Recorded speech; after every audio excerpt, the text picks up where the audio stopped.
வணக்கம் brothers and sisters, எல்லாம் எப்படி இருக்கீங்க? நல்லா இருக்கீங்களா? இன்னைக்கு நம்ம வீடியோவில் என்ன பார்க்க போறோம்னா, புதுசாக கார் ஓட்ட ரொம்ப ஆர்வமாக இருக்கிற பிகினர்ஸ்க்கான சின்ன சின்ன டிப்ஸ் தான் பார்க்க போகிறோம். இன்னைக்கு ஒரு சின்ன டிப்ஸ் பார்க்கலாம். வீடியோக்குள்ளே போயிடலாம் வாங்க. முதல்ல நீங்கள் புதுசாக வண்டி கற்றுக்க போகிறீங்கன்னா நீங்கள் முதல்ல தெரிஞ்சிக்க வேண்டிய விஷயம் இது 3 தான். இந்த 3ல் இது எஸ்கலேட்டர், இது பிரேக் பெடல், இது கிளச் பெடல். இது 3 நீங்கள் என்னென்ன ஃபங்க்ஷனுக்குன்றதை நீங்கள் தெளிவாக தெரிஞ்சுக்கணும். இது வந்து எஸ்கலேட்டர் வந்து நம்ம வண்டியை மூவ் பண்ணுறதுக்கும் ஓட்டுறதுக்காக யூஸ் பண்ணுறோம். இது வண்டி நிப்பாட்டுறதுக்கு பிரேக் யூஸ் பண்ணுறோம். இது வந்து நம்ம வண்டியை மூவ் பண்ணுறதுக்கு கியர் போடுறதுக்கு முன்னாடி இதை கிளச் யூஸ் பண்ணணும். அதே போல் எந்தெந்த காலில் யூஸ் பண்ணணுன்றதை தெளிவாக சொல்கிறேன். வீடியோ தெளிவாக பாருங்கள். உங்களோட இடது கால் வந்து கிளச்சுக்கு மட்டும்தான் உபயோகப்படுத்தணும். பிரேக் பெடல் பக்கம் வந்துடவே கூடாது. அதை ஃபஸ்ட்டு கவனத்தில் நல்லா வச்சுக்கோங்க. பிரேக் பெடலுக்கு இடது கால் மட்டும்தான் உபயோகப்படுத்தணும். அதே போல் வலது காலை நீங்கள் எஸ்கலேட்டருக்கும் பிரேக்குக்கு மட்டும்தான் உபயோகப்படுத்தணும். இதை ஃபஸ்ட்டு நல்லா வந்து ஞாபகத்தில் வச்சுக்கணும். மெயினாக வந்து நீங்கள் வண்டி புதுசாக கற்றுக்க போகிறீங்க அப்படின்னாக்கா காலில் செப்பல் போடாதீங்க.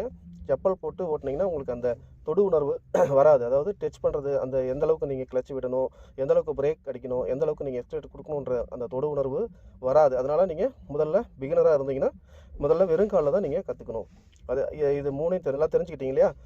வலது காலில் எஸ்கலேட்டருக்கும் பிரேக்குக்கு மட்டும்தான் இந்த காலை உபயோகப்படுத்தணும். அதே போல் இடது காலை வந்து நம்ம கிளச்சுக்கு மட்டும்தான் உபயோகப்படுத்தணும். அடுத்தது கியர் பொசிஷன் பார்க்கலாம். இதுதான் நம்ம இப்போ டொயோட்டோ கிளான்ஸா அப்படின்னு சொல்லிட்டு பெலினோ மாடலில் டொயோட்டோவில் ரீபேச்சிங் வந்த வண்டி. இந்த வண்டியில் இருக்கிற கியர் ராடு இது தான். இப்போ கியர் ராடு என்ன பொசிஷனில் இருக்குன்னா நியூட்ரல் பொசிஷனில் இருக்குது. 2 பக்கம் பாருங்கள், இந்த பக்கம் லாஸ்ட்டில் போகும், இந்த எண்டுக்கு போகும். இந்த மாதிரி ஆடிச்சுன்னா இது நியூட்ரல் பொசிஷனில் இருக்குதுன்னு நீங்கள் தெரிஞ்சுக்கலாம். அப்புறம் இது வந்து பாருங்கள், மொத்தம் 5 கியர் இருக்குது.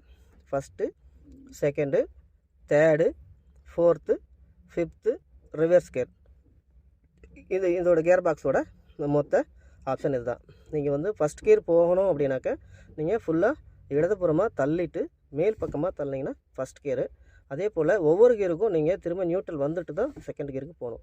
நியூட்ரல் வந்துட்டீங்க, அப்புறம் செகண்ட் கியர் இது. திரும்ப நியூட்ரல் பொசிஷன் வந்துட்டு நியூட்ரல் பொசிஷன் வந்தாவே உங்களுக்கு வந்து நீங்கள் தேர்டுக்கும் 4th போகிற மாதிரி தான் அந்த கியர் ராட் பொசிஷன் இருக்கும். மேலே தள்ளிங்கன்னா தேர்டு, அதே போல் நேராக கீழ்ப்பக்கமாக தள்ளிங்கன்னா அது 4th. அப்புறம் வலதுபுறமாக தள்ளி மேல் பக்கம் தள்ளிங்கன்னா 5th கியர். அதே போல் திரும்ப நியூட்ரல் பொசிஷன் வந்து ஃபுல்லாக வலதுபுறமாக தள்ளி பிடிச்சி பின்னாடி பக்கம் எடுத்திங்கன்னா இது வந்து ரிவர்ஸ் கியர்.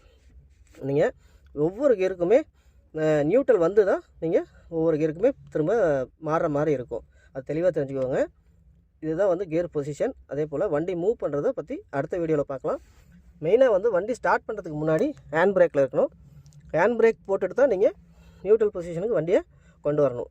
நியூட்ரல் பொசிஷன் கொண்டு வந்துட்டு அதுக்கப்புறம் வண்டி ஸ்டார்ட் பண்ணுறது வண்டி எப்படி மூவ் பண்ணலான்றதை அடுத்த வீடியோவில் பார்க்கலாம். புரிஞ்சிருப்பீங்கன்னு நினைக்கிறேன். உங்களுக்கு இன்னும் தெளிவாக வண்டியை வந்து எப்படி ஓட்டணுன்றதை நம்ம ஒரு கிரவுண்டுக்கு போயிட்டு அங்கே தெளிவாக வண்டியை எப்படி நம்ம கேர் போட்டு வண்டியை மூவ் பண்ணணும் அப்படின்றத நான் தெளிவாக அடுத்த வீடியோவில் உங்களுக்கு நான் போடுறேன். இந்த வீடியோ பிடிச்சிருந்தா உங்கள் ஃப்ரெண்டுங்களுக்கெல்லாம் ஷேர் பண்ணுங்கள். அதே போல் என்னோடய வீடியோவை சப்ஸ்கிரைப் பண்ணுங்கள். டிரைவிங் கற்றுக்கிறதுக்கான சுலபமான முறையை என்னால் முடிஞ்ச வரைக்கும் தெளிவாக நான் சொல்கிறேன். சப்போர்ட் பண்ணுங்கள். Thank you friends.